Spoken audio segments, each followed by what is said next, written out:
down, right? And you can, this is the list that you're going to start marketing to.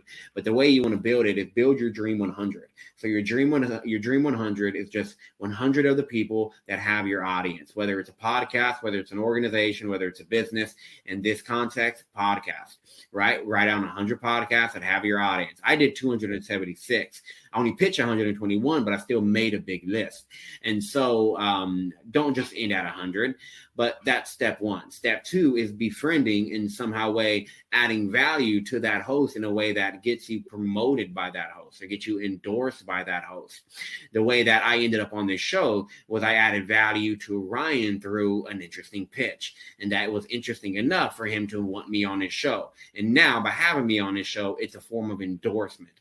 And so you want to befriend, or in other words, rub elbows with those organizations, with those people, with those influencers inside of that niche.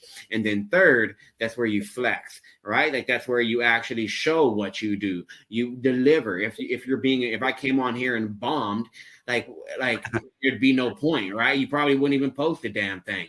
And so what you want to do is like, you want to make sure, like, that's why I always say podcast guesting is also a good way to weed out the people who ain't shit, who really are not good at what they do, who really are just a lot of talk and not experts. Because if you're on a podcast and you get challenged